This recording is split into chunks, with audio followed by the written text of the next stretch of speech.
協力してくれる人たちをパパとママの願いを叶えるためにいつかきっと会えるって信じてた。I shouldn't laugh. Have you ever been in a class or meeting that's so boring that you're literally fighting for your life to stay awake during it? Well, the anime movie that I'll be discussing today was basically that. It was so boring and so extremely mid that the most interesting fight scene of the movie was just me fighting for my life, trying not to fall asleep throughout the movie. Hello everybody, my name is Hashi, and today I'll be talking about the awful rated anime movie, Blue Remains. Blue Remains is a 2001 sci-fi anime movie with an average score of 3.61 out of 10. So I think I only really need one word to sum this entire movie up, which is mid. In my opinion, there are two types of bad movies. One type is movies that are so bad that they actually become entertaining. An example would be Super Kid, which is a movie I watched in the first episode of this series. Go check it out after this video. And then there's the other kind, which are the sanity-draining, soul-crushing, awful bad movies. Yeah, I'm talking about the mid ones. Because these kinds of movies, the mid movies, are literally soulless. They have no entertainment value whatsoever. Like, I would say they're the movie equivalent of watching paint dry. I don't know if anybody enjoys doing that as a hobby, but hey, I don't judge, I guess. Okay, I lied a little bit. There's actually a third category, and that group is the unspeakable pit of hell that I don't think any human being should actually enter, because otherwise you will never be the same person ever again. Anyway, let's move on. Here's the thing. Blue Remains is perhaps the most mid movie of them all. I wanna be the very mid like no one ever wants. So the CGI animation was really awful, but not in like an endearing way, like it wasn't Umi no Aurora. Oh no sir, this was just the worst unskippable cutscene of all time. You can press any button on the controller, but oh no, you have to watch the entirety of this Dollar Tree Final Fantasy looking ass cutscene. And if that's the boss battle that comes after this cutscene, then you have to watch the entire cutscene over and over. The plot was mid, the characters were mid. It was so boring that I think I just kept falling asleep. It felt like I was back in class. You wanna know the funniest part about this entire movie? While I was watching it, I heard a very familiar voice. Is that Dio? There's no fucking way. That is not Dio Brando. Oh my fucking god, it's him! I did not expect to hear him in this fucking movie. That's right, Koro Dio da! That was a really bad impression, but you know who I'm talking about. Yeah, that's Mr. Takehito Koyasu, who is the voice actor of many popular characters, including Dio Brando from JoJo, Takasuke Shinsuke from Gintama, Zeke from Attack on Titan, and of course, you can't forget Maros from Blue Remains. I guess every legend has to begin somewhere. And unfortunately, even Dio Brando's voice actor couldn't save this movie from being the most boring, awful, soulless, fucking empty casket of a movie. Okay, well, let's go over the story of the movie now, shall we? Before I talk about the story, if you enjoyed this video, make sure to leave a like, and don't forget to subscribe for more. If you haven't checked out my other anime reviews, then make sure to go check them out through the link in my description. The movie begins with something about the sun rose and then set, bubbles like rising from the bottom of the ocean to the surface, and then some bullshit about the bubbles wondering, you know, why they were born, why they are still alive. Some kind of philosophical bullshit that I don't really understand, to be honest. This intro sequence was just as meaningless after I watched the movie. What the fuck? What the fuck is this? As it was before I watched the movie. It really didn't add anything to the movie, but all it did was confuse me, you know, in the beginning of the movie, and then by the end of the movie, I was still confused about what the point of this entire sequence was. It's giving me Shakespeare right now. It just kind of reminded me of every time one of my high school English teachers would be like, hey, class, today we're reading Shakespeare, and I would be like, wow, I hate my life so much. Every time I would read a Shakespeare book, I'd be like, wherefore art thou, meaning of the fucking book. So we cut to outer space where a family is traveling back to Earth on a spaceship, and they're on a mission to deliver some seeds to the Earth so that they can implant Earth and then give it life again, which sounds like no, they weren't trying to impregnate the Earth with, okay, I guess they kind of were. Let's just move on. So we're now introduced to our main character, Amamiku, and her parents, as well as a companion dog robot thing named Pyron, and another robot, which is literally just the spaceship itself with like an AI inside of it called Mazamik. The family starts talking about how they're going to make the Earth great again. Wait, that's... no. So the family starts talking about how they're going to make the Earth better again until they start seeing some sort of like explosion happen on the Earth's surface. I think it might be like a nuclear war or something. But anyways, yeah, the dad is like, hey yo, let's crash into the ocean because it's safer there than on the land or whatever. And so the ship starts crashing into the Earth, and Amamiku has the worst screaming voice actor of all time. We then get some text that's just way too fast for any human brain to like read and analyze and process. Wait, what? How am I supposed to read that? But basically, 90 years later, humans that survived this nuclear war decided to build a bunch of like underwater towns or whatever, and then they started working to revive the Earth. I don't know what the hell's happening, but let's pretend to understand. We find out that Amamiku was put to cryosleep by her parents, who unfortunately were already radiated, so they couldn't survive anyways. And then the parents are all like, hey, young child, we're literally gonna entrust you with the fate of the entire planet and everyone that lives on it. Yeah, I mean, it's, you know, no pressure at all, whatever. We now see that Amamiku is a teenager, and also somehow her voice actress became worse.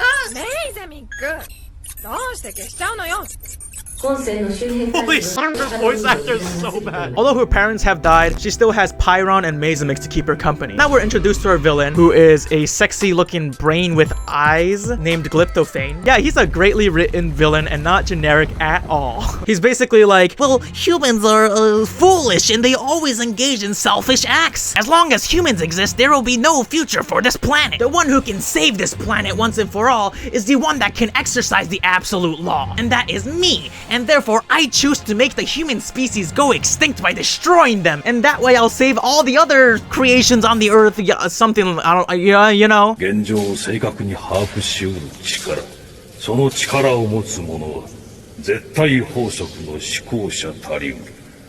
今や私こそがその絶対法則を思考できる存在だ。 Yes, daddy. Like, I know he's supposed to sound like a villain, right? But he just sounds like a brat who didn't get, like, his candy for Halloween or something. Which is ironic because he's just as conceited, if not more conceited, than the human race. He's so generic, yet he's still somehow one of the most annoying villains that I've ever watched in anything. Anyways, Amamiku travels through the ocean while hanging onto Pyron. Her age may have increased, but I guess her IQ clearly didn't, because Mazamix giving her a bunch of advice, you know, like, hey, so the ocean's radiated, so maybe it's a smart idea to go back because the ocean's radiated and that might hurt you, or even worse. But then Amamiku's like, no, I want to keep exploring. And then at some point she's like, oh yeah, it's time to rest in the water that's radiated. Anyways, now we're shown this undersea city or something, and a bunch of the sexy brain creatures are having a meeting. I guess you can call this a meeting of the minds, am I right? Okay, which brings me to this question. If these brains have sex, is it called a mind fuck? I'm dead inside. So anyways, 3 of these brain guys seem to be serving as like the council or like the government or something like that. And now we see this random blonde dude who is Dio Brando before Dio Brando was Dio Brando. His name is Malos? Malos? I don't know how to say that. They're discussing the future of the Earth when the villain brain, Glyptophane, that rhymed, holy shit, he flies into the meeting. And then he's like, hello, my fellow brain bros. I'm about to eradicate the human race. And then the others are like, you should probably think about that for a second. Maybe you should use your brain. Okay, I'm sorry. This is so bad. And then Glyptophane responds with, no, I'm gonna destroy humanity because I am the law. Wah, wah, wah. So the blonde guy, Malos, is tasked to keep an eye on Glyptophane. Glyptophane then decides to start his movement against humanity and basically summons his like underwater army to start his attack against humanity. Amamiku, who's J-chillin' and ignoring the completely valid and, you know, actual good advice from Mazamix to go back to the base, is swept away by a huge wave that's caused by this attack. This causes Glyptophane to realize that Amamiku is still alive. To be honest, I'm not sure how Glyptophane knows about Amamiku's existence or her mission to, like, you know, give life back to the Earth and stuff. And that's never really explained, but it's fine. She's attacked by a gigantic tentacle robot and is hunted down.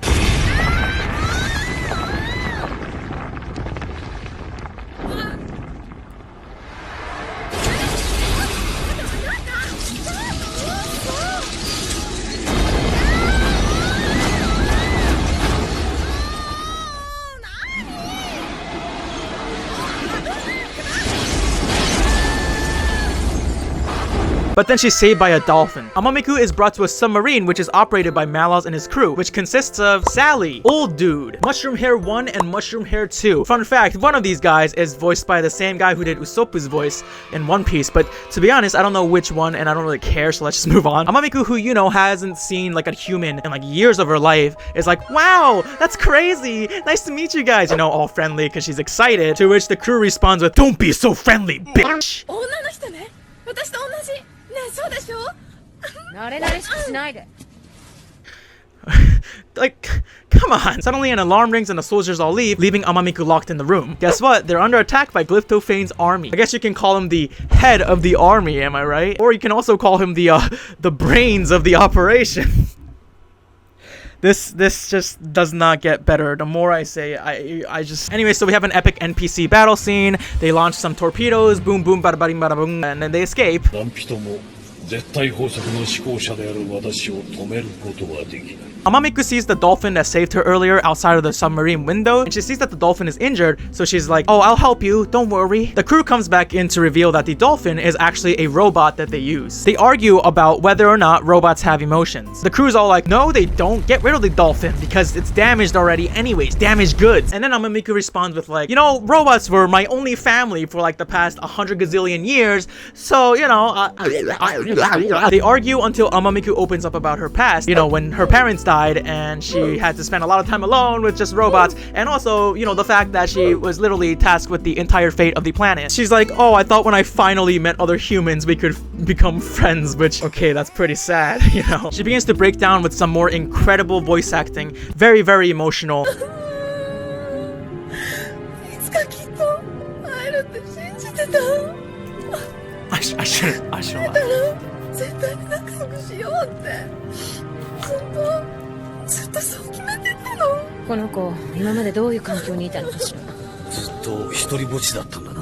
And the crew start to sympathize with her, and this prompts Malos to tell the crew to repair the dolphin. The crew and Amamiku talk about their mission, and now their goals are aligned. Nice. So they decide to return to Mazamic because that's where the seeds are, but unfortunately, Glyptophane was there first. Glyptophane once again repeats the same bullshit like an actual NPC, you know, the yada yada yada, I am the absolute law, I am the law and I'm gonna eradicate the humans because for the better of, you know, the law. Malos and Amamiku decide to head straight into Mazamic to get the seeds, while the others fight to distract Glyptophane. Inside Mazamic, the robot AI and the two humans have a conversation. Mazamic is like, yo, who the f is that? And then Amamiku is like, don't worry, he saved us, it's Dio Brando. But then Mazamic responds with, nah bro, this kid is sus.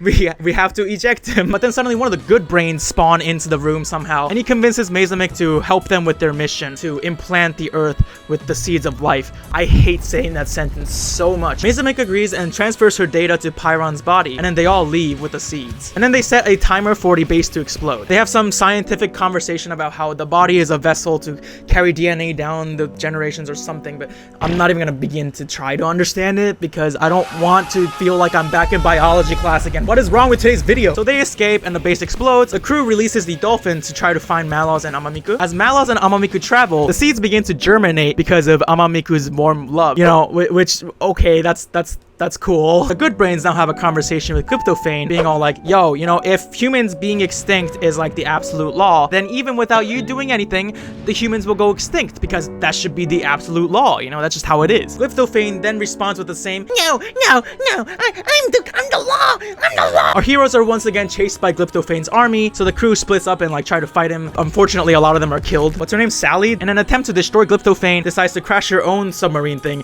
into his ship. Unfortunately though, she dies, but he survives. Then the Mushroom Hair brothers are like, we have to look good too. She can't be the only one showing off. And then they get killed off by a tentacle right after that anyway, so they didn't really do much. Amamiku is all like, wow, the seeds are really happy to be here. Which, I don't know, this is starting to get kind of weird. So they start approaching a sacred area or whatever the hell. Basically, that's where they have to make it to. And a lot of different stuff happens, but I don't really feel like explaining it. And then the dolphin saves them, which basically proves Amamiku's point. And it's a good thing that they didn't throw the robot away, whatever. And then they make it to the sacred area, and they see a huge Minecraft block floating in the air above like a very quirky looking staircase. Amamiku, using the seed's power, enters creative mode and she starts floating up to the Minecraft block, and then she plants the seeds there. However, once again, they are attacked by Glyptophane. Malus begins to fight Glyptophane by shooting at him, but then Glyptophane breaks out of his like robot thing as like a centipede monster. I don't know what the fuck that is. You know, if this is the absolute law, then please just put me in prison for the rest of my life. Centipede brain basically slimes up the staircase and then eats the seeds in order to try to prevent them from hatching. I was about to say hatching. To prevent them from what is the word? Oh, growing. To prevent them from growing. But Dio uses Zawarudo and he makes it up the staircase in time. He jumps onto the centipede and then kills Glyptophane, saving Amamiku in the process. I guess you can call him brain dead now, am I right? As Glyptophane dies, the seeds begin to grow from his body and begins to return life on Earth. The seeds then turn into a gigantic tree. Honestly, I kind of didn't hate this scene because the soundtrack was pretty nice. これが太陽の光。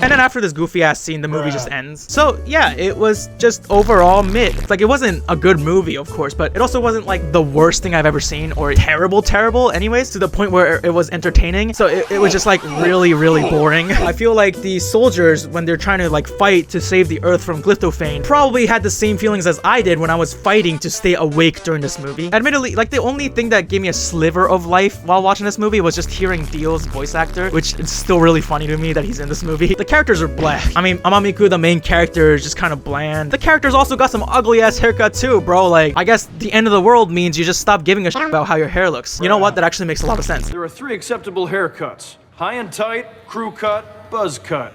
Are the scissors broken in your house, son?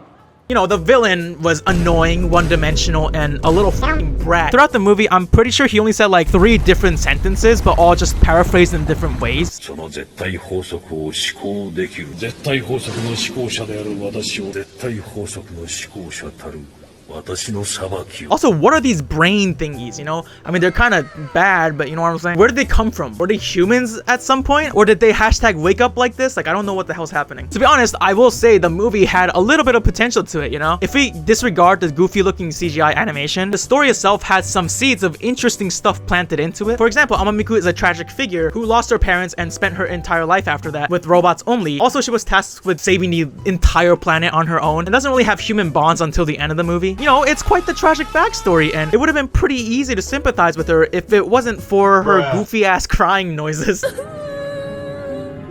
Another example is Malus, who is a soldier who didn't really understand Amamiku's perspective at all. You know, robots are just tools to use and throw away kind of thing. But then he's moved by Amamiku's, you know, passionate love, I guess, for robots. And by the end, he's like a father to her and like protects her until the end of the movie, which is pretty wholesome and sweet. I mean, other than that, the villain sucks, so whatever. And the others just died without doing much, so also whatever. Overall, you know, it was just mid. That's like the only way I can describe this movie. I would probably not watch it again, and I don't think I'd want to recommend it to anybody either. I would just tell you to save your time and go watch something that's even a little bit better. Go watch Umi no Aurora instead, you know? I'm going to give this movie a 3 out of 10, and those 3 points are all because of Dio's voice actor. Yeah, that's a movie. Well, that's it for today, everyone. I hope my review of this movie was interesting enough to keep you awake throughout this video. Once again, if you enjoyed this video, make sure to leave a like, don't forget to subscribe for more, and make sure to check out my other anime reviews. But that's it for me today, so I will see you next time in whatever video I decide to make. Peace out.